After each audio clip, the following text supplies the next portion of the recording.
President Trump is back from Turkey after his incredible NATO summit where everyone loved him and agreed to his idea to restart the war with Iran was super smart. Unfortunately, his flight back wasn't quite as luxurious as his flight there.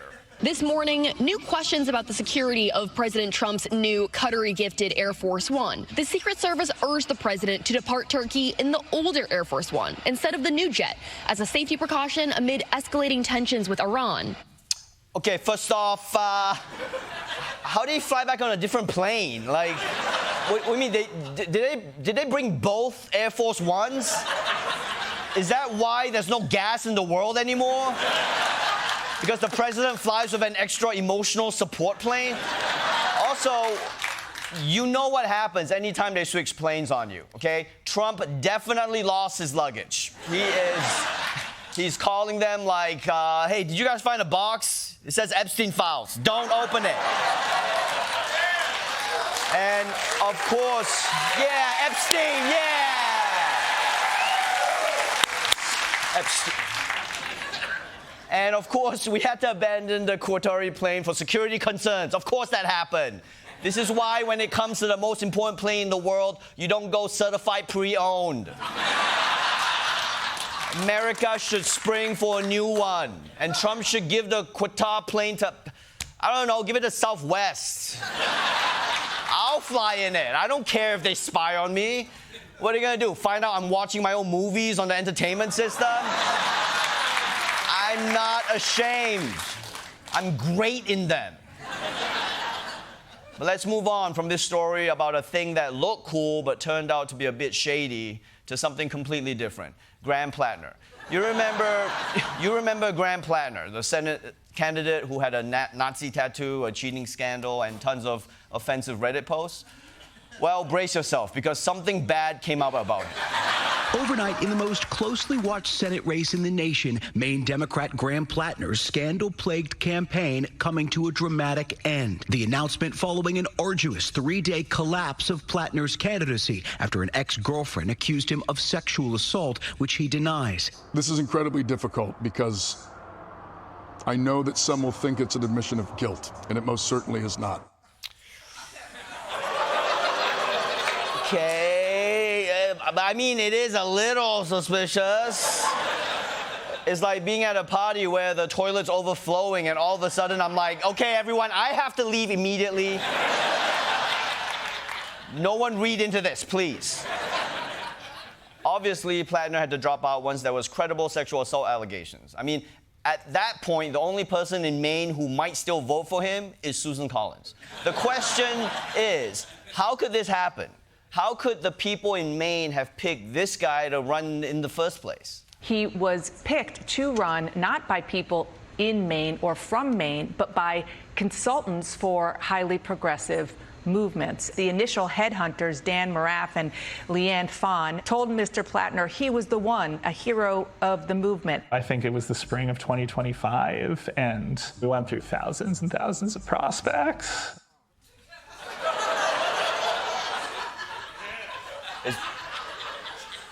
Is this guy going through puberty in real time?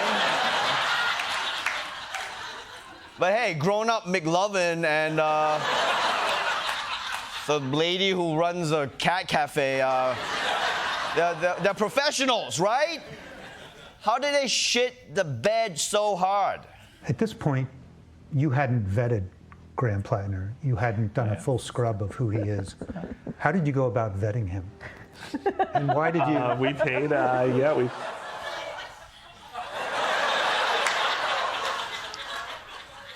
How are these people the kingmakers? This is why we need to stop taking political advice from Dungeons and Dragons polycules. These Napoleon Dynamite-looking dorks were so excited to find someone who looked like an authentic Maine man, they failed to do their due diligence. But however Platner got there, now he's officially out. The best thing he can do is step aside and get out of the way. Now reports say the disgraced candidate wants to help pick his replacement. I'm not trying to dictate to anyone who it should be or how we get there, but I will say this. It needs to be reflecting the will and the values of the people that built this movement. Okay, buddy, you've done enough, okay? That's not really up to you. You didn't even have the job. You were an applicant, okay? When I blew my interview with Orange Julius in high school,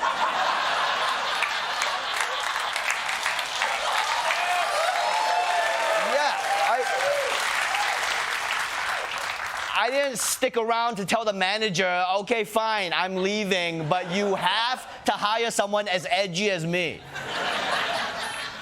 But look, don't worry, there's tons of qualified people from Maine, and I know just the perfect guy. Actor and Maine native Patrick Dempsey said he seriously considered a bid, but decided he does not want to serve in Congress.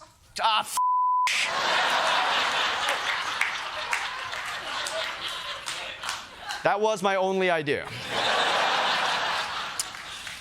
I can't believe a rich actor who's so handsome that people literally call him McDreamy doesn't want to be a senator. It seems like an awesome opportunity to make less money while also having to talk to John Fetterman about ocean fishing rights. All right, Maine, there's got to be another option. Who else you got? Democrats are already jumping into the race to replace Platner, including Maine Beer Company founder Dan Kleben and Troy Jackson, a lawyer who served in the state Senate. Oh, man, a beer brewer and a logger? Jesus, everyone in Maine is so rugged. Why don't they just run a lobster who does drywall? For more on the Democratic search to replace Graham Platner, let's go live to Maine with senior political correspondent Desi Lydic.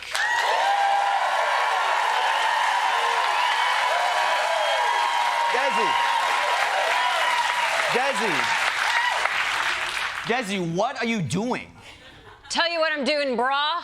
I'm in Maine announcing my candidacy for the Senate. Ooh, ooh, ooh, ooh, ooh, ooh, ooh, ooh.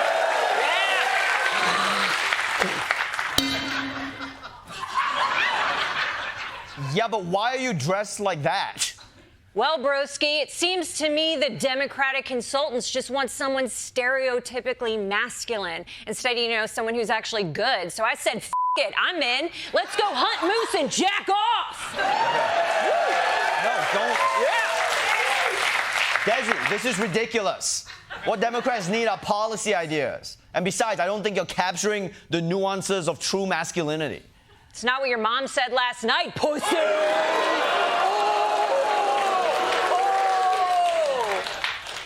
Okay, yeah, that's actually pretty close. Okay, you. Damn straight. Now let's win this election so I can fire up the grill and jack off.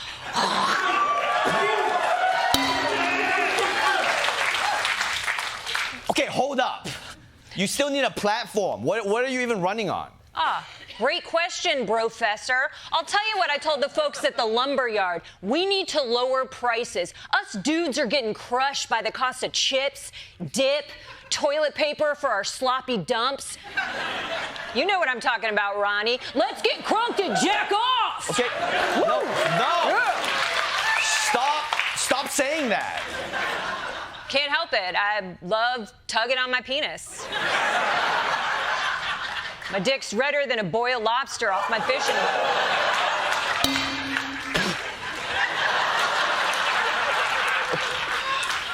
Wait, so do you work at a lumberyard or on a fishing boat? Yes! I do all the manly jobs that somehow make me electable. Beer brewing, tree punching, restocking Boondock Saints DVDs. And the only payment I take is a good old-fashioned handshake, also Bitcoin. Okay, we get it. You're manly. But that doesn't make you a good candidate. Maine voters deserve someone serious. Hey, I am serious. Like every manly man, all my emotions are bottled up. I bury my trauma and vulnerabilities deep down inside where my inner child hides, just building a wall around my heart so the only time that I can even feel anything at all, is when I'm jacking off!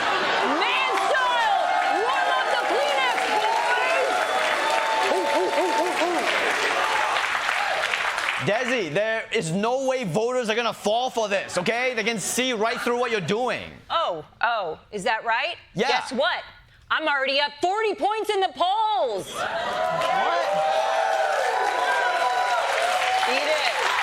Holy shit. I guess voters really do just want hollow male stereotypes? Yeah, that's right. Hey, Ronnie, do you like apples? Well, how do you like jacking off? Okay, stop saying that. Stop saying that. Remember to vote, everyone. Okay, Desi Lydic, everyone.